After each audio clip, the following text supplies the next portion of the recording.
Bonjour chers téléspectateurs, je me présente, le président du Jeune Sage face aux antivaleurs. Aujourd'hui, je suis devant vous pour vous parler de réalités que la jeunesse rencontre. Et j'aimerais profiter, demander à ce que ces messages parviennent jusqu'aux autorités, entre autres le chef de l'État, ainsi que le membre du gouvernement et toutes les autorités.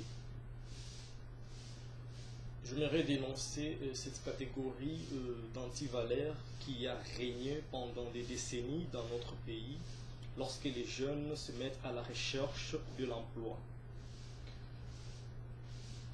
Chef de l'État, président de la République, excellence membre du gouvernement, j'aimerais que, avec tous ces moments où notre pays est en train de vivre des réformes, nous désirons également voir un changement dans notre parcours.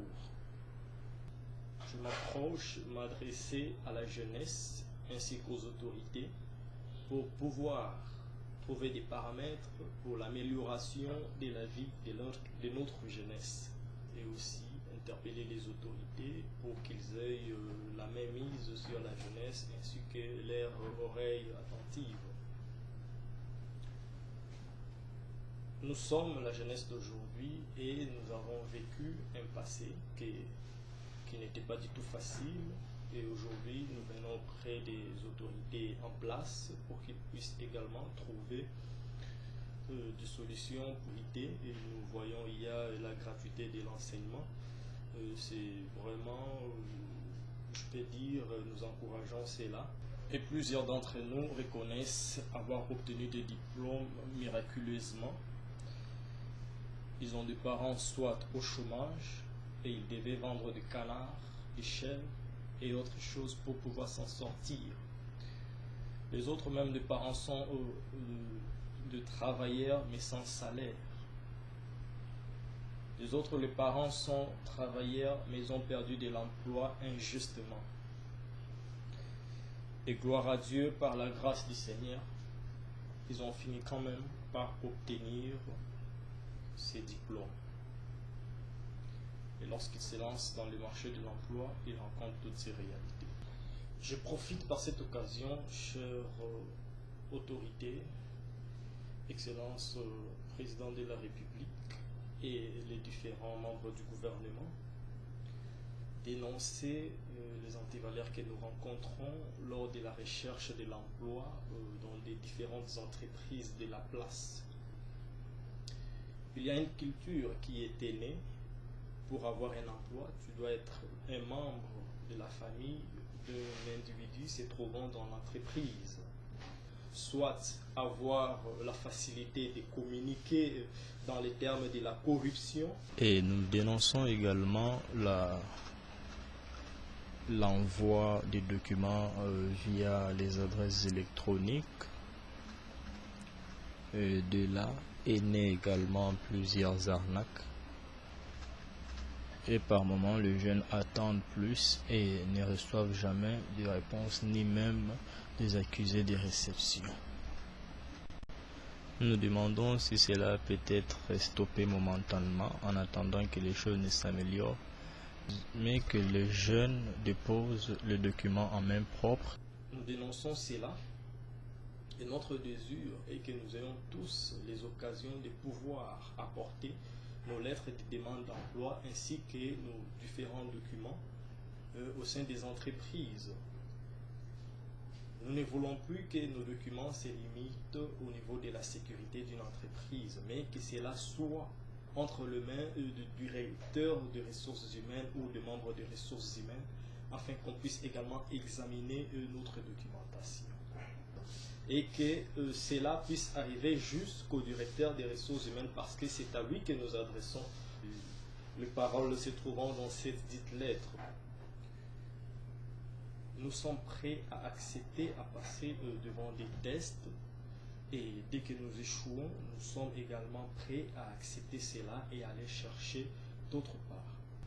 Nous avons du potentiel pour n'importe quelle sorte d'emploi que nous pouvons obtenir, l'emploi sur les domaines que nous avons maîtrisés et même l'emploi sur le quotidien.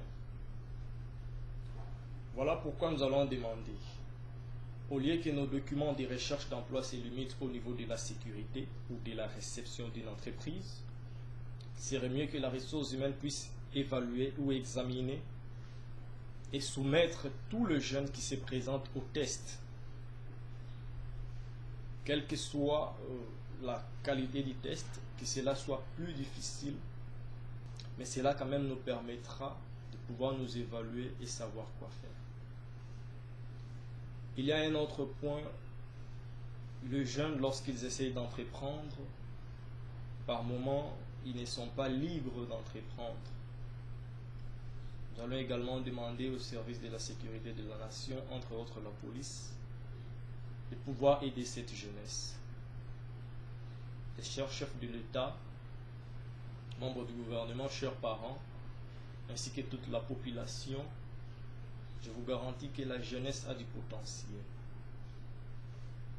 Lorsque vous donnerez de l'importance à cette jeunesse, vous ne verrez plus du barbarisme, vous ne verrez plus les antivaleurs, et vous verrez que tout ira bien. Je demanderai que nous encourageons tous dans tous les domaines qu'ils peuvent réaliser, que ce soit dans les sports, dans l'agriculture, dans l'entrepreneuriat, dans la recherche d'emploi, dans les études, que vous, chers parents, chères autorités, puissiez nous accompagner et nous encadrer, nous conseiller, nous diriger et corriger, car notre avenir vient de vous et pour le futur meilleur de la nation. Nous savons très bien que les réformes que notre pays est en train de rencontrer n'est pas toujours bénéfique ou n'est pas seulement bénéfique à une catégorie, soit à la classe politique, mais cela est aussi bénéfique à la jeunesse. Voilà pourquoi nous voulons que les réformes puissent aller dans toutes les classes, dans toutes les couches de la vie sociale de notre pays. Je tiens à remercier le chef de l'État. Lorsqu'il avait initié ces consultations, il n'a pas choisi seulement ceux-là qui devaient venir, mais il a choisi tout le monde. Malheureusement, mon cas, j'avais également déposé ma lettre de demande de consultation, mais je suis sûr que j'étais venu un peu en retard. Voilà pourquoi ça ne m'a pas permis de rencontrer le chef de l'État. Mais je suis sûr que cette information pourra parvenir jusqu'aux oreilles des autorités et nous aurons une réponse favorable. Voilà donc, Excellence chef de l'État, président de la République et chers membres du gouvernement, le message que je devais apporter pour le profit de nous, la jeunesse. J'ai dit et je vous remercie. Et que le Seigneur nous bénisse et qu'il bénisse la République démocratique du Congo ainsi que la jeunesse.